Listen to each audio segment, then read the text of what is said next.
All right, all right. Welcome into another edition of the Green Teamers podcast. Riding solo today. It is me, James Scaramozzino. No Jake Seymour as of right now.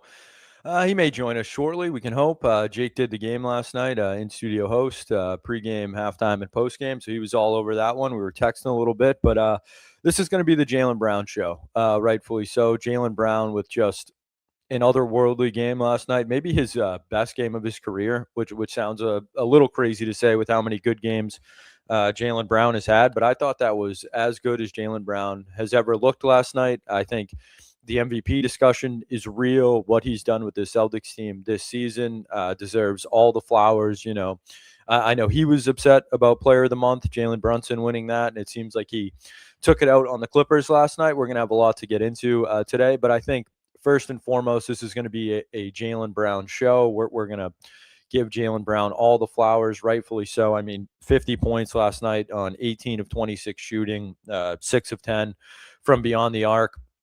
8 of 10 from the free throw line. Just a complete performance from Jaylen Brown and an MVP performance. Something that's certainly started to gain steam over the last couple weeks with this tremendous month. Jaylen Brown's been on just a dominant stretch, basically carrying the Celtics offensively on a nightly basis. I mean, we take a look at his last, since the start of December, he scored 50 points last night, 41, 41, 32, 30. Yeah, I know he broke his streak. But he had double-digit assists in that game, just doing a little bit of everything on a nightly basis to make sure the Celtics win basketball games. And what I like about this Jaylen Brown stretch is Jaylen Brown's kind of letting you hear in it. Not something that we always get in today's age of social media and stuff like that. Some guys shy away from getting mixed up in it, but Jaylen Brown certainly hasn't been shy over the last week, tweeting, shaking my head, politics over Brunson winning the Eastern Conference Player of the Month. It clearly bothered Jaylen Brown. All you had to do was watch the game last night to see that he was clearly had an agenda last night. Joe Mazzulla post game saying that Brown wanted to guard Kawhi Leonard. Certainly did a heck of a job with that. Kawhi finished with 22 points. Jaylen finished with 50.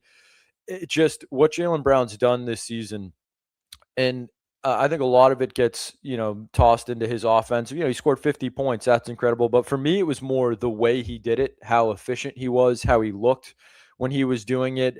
Just an absolutely I don't want to say effortless, but he did. He made scoring 50 points look very easy last night. It's every part of his game has improved this year since he's become the number one option. And I think this is in terms of Jason Tatum's injury and good things that could come out of it. I think this is right at the top of the list. You're learning a ton about Jaylen Brown and what it looks like when he's kind of in the driver's seat. And I think this is a good thing for the Celtics with Tatum returning. Like, Tatum's not going to be 110%. He's going to be 75, 80% when he returns. And obviously I'm talking in terms of his, basketball, ability. I think health-wise they're going to make sure he's 110% ready to go. But this gives Tatum the opportunity to kind of ease back into it, to defer to Brown at times, and the Celtics have kind of needed that late in games and in certain situations where they just pound the ball into the ground and dribble for 20 of the 24 seconds on the shot clock. Now I wonder what we're going to see when Tatum returns. But I think what Jaylen Brown has done this season deserves all the recognition, all the flowers. I do think he deserves to be in the MVP conversation. Obviously, Jokic going down probably helps his case a little bit to move into that top three, top four. But for me, this is Jaylen Brown's team. This is the Jaylen Brown year. What he's doing on a night, and this was the fifth game of a 5-game road trip. They lose the opener in Portland, a real ugly game. Peyton Pritchard doesn't play well in his return to Portland. Anthony Simons struggles in that game, and they just kind of lose to a bad Portland team, 114, 108, I think it was. And then they bounce back. They rip off 4 in a row. And what an exclamation point to kind of end the road trip on, just absolutely dominating a Clippers team. And that's, I know they're the Clippers. They kind of always just get thrown in with the rest of the middling West. But that was a Clippers team who was playing some really good basketball. They were on a 6-game winning streak heading into that game. Kawhi Leonard was healthy and playing well, and he ran into almost a younger version of himself in Jaylen Brown last night with the efficiency and the defense he tapped into. So just a really good Celtics game. I mean, this last month of Celtics basketball has been it just how could you not be happy? How could you not be impressed? And Joe Mazzulla, coach of the month in the month of December, I think very well deserved. I thought him and Jaylen Brown both should have been honored for the month of December. And look, I'm not someone who gets into the weeds about player of the month accolades. Even MVP is not something I'm deeply concerned about. I think titles is what the Celtics play for, and I think Jaylen Brown would tell you the same thing. But I also think Jaylen Brown's in a spot where he feels he's been slighted for a majority of his career. He's always been viewed as the second fiddle to Tatum. He's always been the guy that's been in trade talks when the Celtics were, debating doing something at the deadline, whether it was Kevin Durant or Anthony Davis or whatever pie in the sky, media thing was out there at the time. It was always Jaylen Brown that was in those discussions. And what does he do? He just puts his head down, wins you a finals MVP, wins you a Larry O'Brien trophy, and then, comes back when he's on a more depleted roster than, probably since the, Morris brothers and Jonas Jerebko days and Kelly Olynyk. Like, this Celtics roster outside of, Brown, Pritchard, and White isn't anything to write home about, but they on a nightly basis, pace and space, they shoot, they play well, they play smart basketball. I happened to tune into a little bit of the Clippers broadcast last night, flicking around on League Pass. I like to see what other teams are saying, and they were giving the Celtics effusive praise and just, not Jaylen Brown, but just the entire team, how they play basketball, what Mazzulla's done with these guys.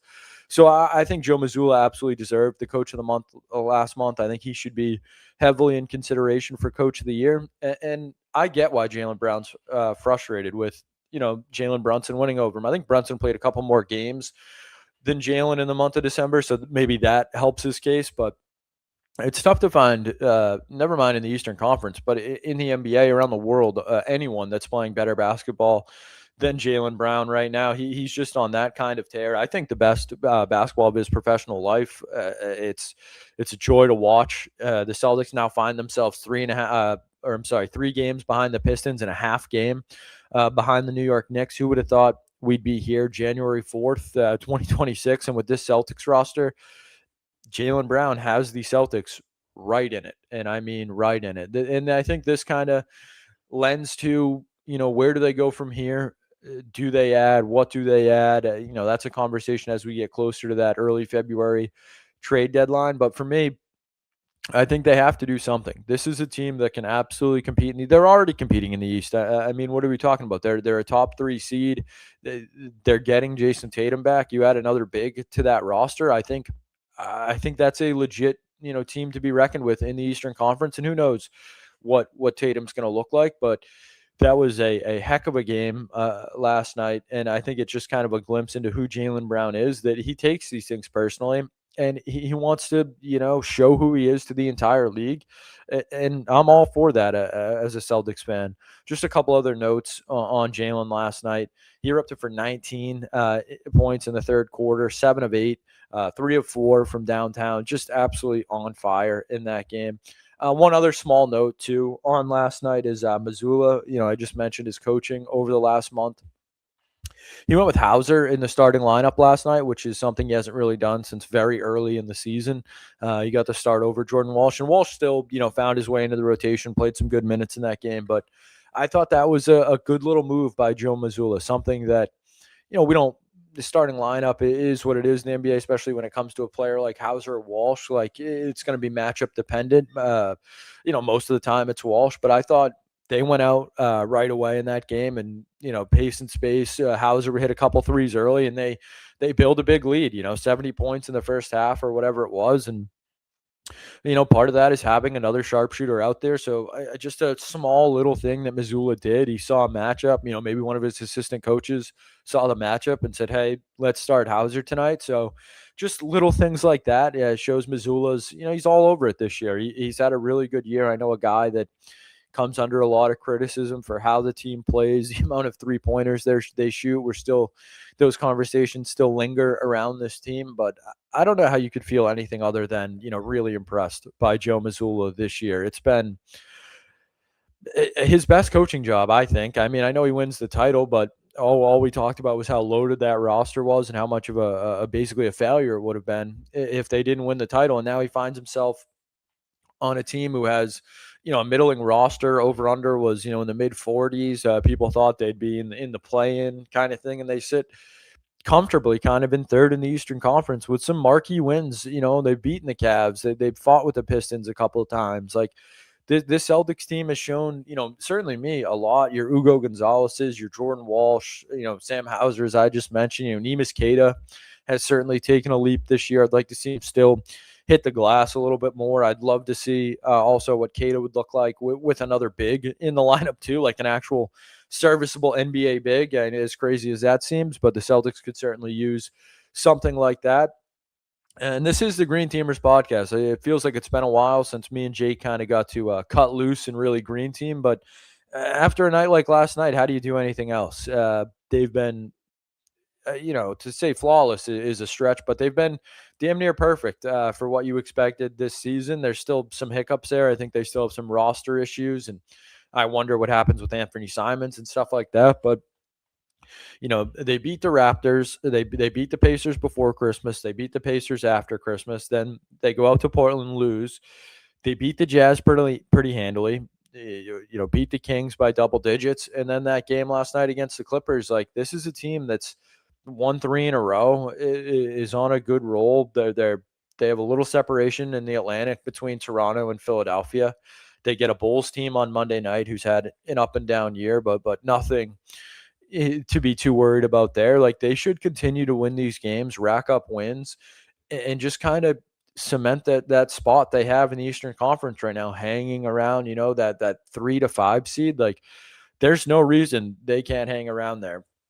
And they got kind of a break coming up too. I mean, Monday, like I mentioned, they play the Bulls. Wednesday, it's Denver, and that's going to be a Jokic-less Nuggets team at home. You should beat them. You get Toronto. That's 3 wins right there.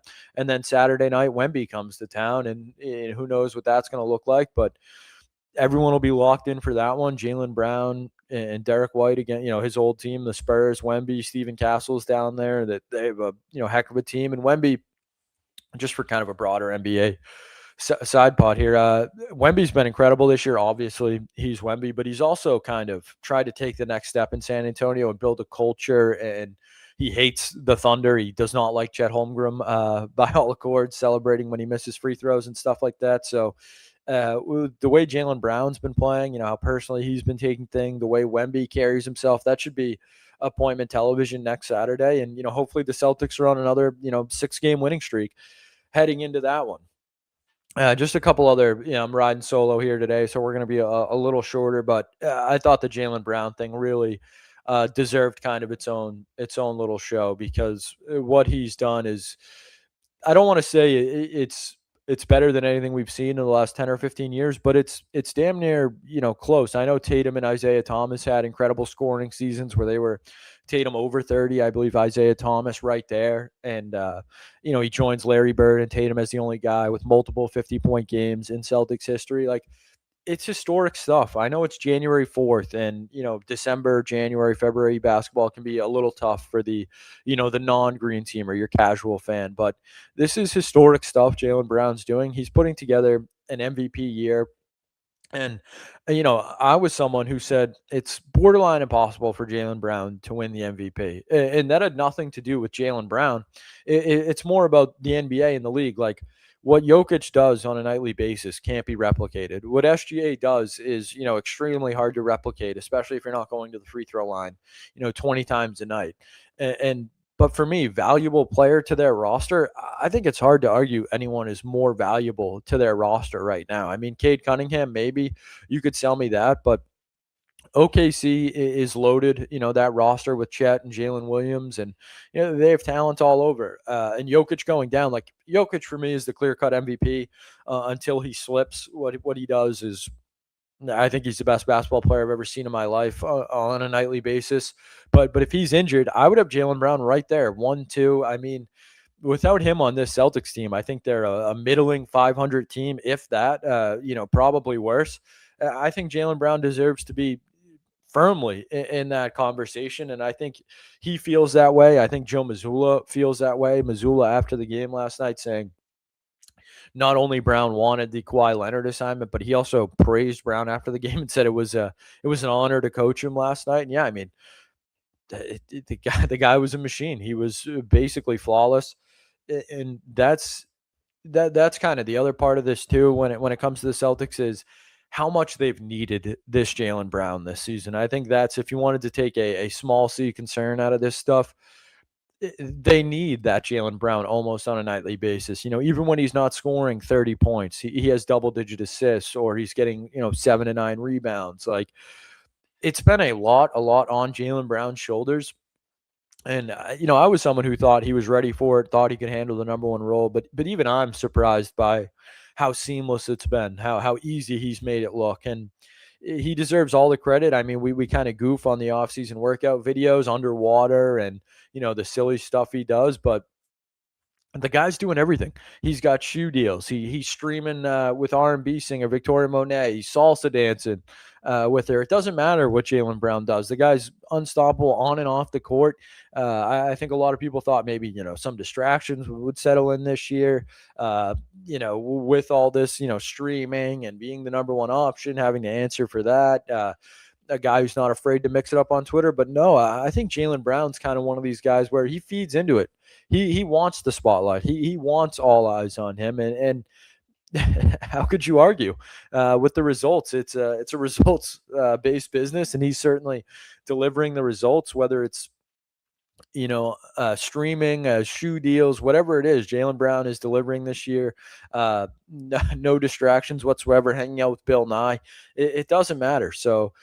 To me, this is a Jaylen Brown love fest, and I think rightfully so. A guy who calls himself the best two-way player in the league, and I was someone for a long spell. And even now, I think Tatum deserves to be in that conversation as well. But if you have two of the top 5 two-way players in the league, there's no reason this team can't be in the Eastern Conference Finals. Maybe that's a little unfair putting that on them, but I think they've deserved that. This is not to cross sports, but people got upset with the Patriots when we started talking about expectations for this season. They went in 7-8 wins was seen as a good thing. 9 wins would have been a great. 10 wins seemed unbelievable. Now here they sit and things changed. The goalpost moved. So I was someone heading into the Celtics season, kind of similar where I thought if they can hang around the play in, sneak in 6-7 seed, like that's a massive win. Well, things change. The Celtics are better than I thought. Jaylen Brown is playing at a level is better than I thought. And I think this kind of puts the pressure on Brad Stevens and Joe Mazzulla to go out and reward not only Jaylen Brown, but Derek White and Ugo Gonzalez, Jordan Walsh, Neemias Queta, Anthony Simons. Like these guys on a nightly basis compete. They win basketball games. They play good fundamental basketball, and it's a joy to watch. It's Celtics fans have had a love-hate relationship with the 3 ball over the last couple of years. The results speak for themselves. They did win a title. Then it all came crashing down, and now you're kind of seeing more slashing, more get to the hoop, go to the free throw line basketball. And I think Joe Mazzulla deserves credit for that. Jaylen Brown deserves credit for that. And Derek White, Peyton Pritchard, all those guys kind of finding their role, Mazzulla adjusting to the roster. It took them a little while to figure it out early in the season, but they've found something now, and I think it's time to kind of go get another big and capitalize on it. It's the Eastern Conference is wide open. The Eastern Conference borderline stinks. I'm going to pull it up real quick, but what's happened to the Cavaliers is shocking. My favorite to win the East before the season. They're the 6th seed right now, 20-16. They're 3 games behind the Celtics. They've gone on a nice little 3-game win streak here. Okay. I mean, they're still 5-5 in their last 10, but just taking a quick look at the East, you have the Pistons in the 1 seed. I think they'll hang around there all year. Cade Cunningham's a stud. The Knicks in the 2. I think that's right where most people expected them. And then it's the Celtics in the 3 and the Raptors, another kind of surprise team this year with the Brandon Ingram up there. Kind of taken that new role in Toronto, and they've been really good. They have Scotty Barnes. They have a lot of good pieces up there, but I didn't expect them to be fourth in the East. And then you have the kind of the disappointing teams. I would say the Cavs, the Magic, and the Bucks. I know the Giannis injury off and on has really hurt them. I would be kind of put the Hawks in that conversation. And me and Jake talked about this last week, but we have the yearly tradition of the Hawks, Bulls, and Heat playing in the play-in game. I mean, that's kind of gross if you're an NBA fan. That game has just become the annual, Atlanta, Chicago, Miami game every year. But the Eastern Conference is wide open. The Cavs being 20-16 is a shock. They're 13-12 in the conference, 7-8 away from home. Like, I don't really know what's going on there, because on paper that roster is arguably the best in the Eastern Conference, but they can't seem to figure it out. The Magic are another one too, where they add Desmond Bane in the offseason. They're supposed to be kind of taking that next step to compete with the Boston Celtics, and they can't even compete with the Jason Tatumless Boston Celtics. So for me, that's why I think they have to make a move. I think they need another big. You look at the East, absolutely wide open. And yeah, we got a comment here from Brian saying, hopefully the West can beat up on each other this postseason. And, I would agree with that. If you can just hang around the East, kind of sneak in, especially if you're the Celtics, add another big, you get Tatum back, you win an Eastern Conference Finals, maybe you get a banged up Thunder team, or who knows, out of the West. I mean, I think that's, best case scenario is getting a banged up Thunder team at this point, but maybe it's Wemby and the Spurs, who knows, but the East is certainly not what I thought it was going to be heading into the season. Maybe the Cavs figure it out at some point. Maybe the Magic start to get it figured out. And the thing with the Magic that's kind of concerning too, if you're looking at it, big picture, is it's been a lot of Paulo. His efficiency rating when he's on there, his usage and stuff. You look at, deeper into the numbers, and I've seen tweets that the Magic have a Paulo problem, and I certainly wouldn't go that far, but they need to figure out something there, whether it's the coach finding better rotations or Paulo kind of playing more to the roster and the guys around him. I don't know. That's a confusing one for me, because I like Wagner, I like Paulo, I like Desmond Bane. I think they made some aggressive moves in the offseason, but it hasn't really worked out for them. So that's why the Celtics, like, at first it was kind of a cute, fun story. The Celtics are hanging around. It's January 4th. They're third in the Eastern Conference, and they're doing it convincingly too. That Clippers team wasn't, just, the Clippers team of a couple of years ago where they're just hanging around. They won 6 in a row. Kawhi was playing some of the better basketball he's played in recent years, and the Celtics go in there, fifth game on a road trip, and they blow them out. They dominate the game basically from start to finish. So, a lot of good things going on in Celtics land right now. I think it's going to continue with the Bulls and the Nuggets on deck. I just want to make sure I, covered all my bases here. Just ranted for 20 straight minutes. Just a couple things, a couple more tweets here. This is from Bobby Marks last night, who does some great work. Brown is holding opponents to a 39.37% field goal percentage as the closest defender per Genius IQ. This is really getting in the weeds. Ranking second among 111 players to defend at least 300 field goal attempts this season, behind Cason Wallace and just ahead of Victor Wembanyama. So, when Jaylen Brown says he's the best two-way player in the league, a stat like that kind of really puts it into perspective that only Cason Wallace, who's, a good player, not out there nearly as much as Jaylen Brown, but a heck of a defender, and just ahead of, the defensive player of the year, the best defensive player in the league, Victor Wembanyama. So Jaylen Brown is putting his money where his mouth is. He's showing not only, Celtics fans, but kind of the entire NBA that this is his season. He's taking this all personally and seriously. And if you're a Celtics fan, how could you do anything but love that and kind of revel in it? Like, it's been a while since, and the only small negative here is they're almost not becoming underdogs. That was one of the great fun storylines of the season, was you got to kind of enjoy the Bridgie Celtics again, the Isaiah Thomas, Jonas Jerebko years, where you were an underdog and got a lot of those wins. Well, with the way Jaylen Brown's playing and Joe Mazzulla's coaching, you're not really an underdog anymore. I think Jaylen Brown is kind of taken the Celtics back into that serious consideration. I don't think they're viewed as the top of the Eastern Conference or anything like that, but I think they are viewed as a pain to play against. They're going to be a tough out in the playoffs, regardless of what Tatum looks like. But you had a 75 to 80% healthy Jason Tatum. I think they have a serious shot in the Eastern Conference. And, with the trade deadline coming up in February, me and Jake are certainly going to dive more into trades as we get closer. I think next week we'll kind of really start to, look around. And Zubac was one guy that was mentioned. Now he's banged up. Where does their attention turn from there? Is Simon someone that's here through the trade deadline? Can they find someone to kind of take that contract on, or do they want his bench scoring? He's kind of a guy who's, given them moments this year where they needed a lift, and he's been there. But yeah, I think the Eastern Conference stinks. I think, unless the Cavs or the Magic really turn it around, I think the East is wide open for the Celtics. So I will leave you shortly. I don't want to ramble for 30 straight minutes of just hearing my voice. I can't imagine, anything other than Celtics basketball, me doing that for 30 straight minutes. But this is why we're here. This is why we Green Team. Nights like last night are a great reminder of how good Jaylen Brown is, how good Joe Mazzulla can be with, little lineup changes and stuff like that. And I think the Celtics, look, I don't want to say critical. I've tried to be a realist this year. I've tried to stay as realistic as possible where, expectations were mitigated. You wanted to see what they could do. But here we sit, January 4th. I kind of bend the knee to Jaylen Brown. Not that I ever, I was always a Jaylen Brown guy. I always thought he was, top 10, 15 player in the league. Didn't think he was as good as Jason Tatum.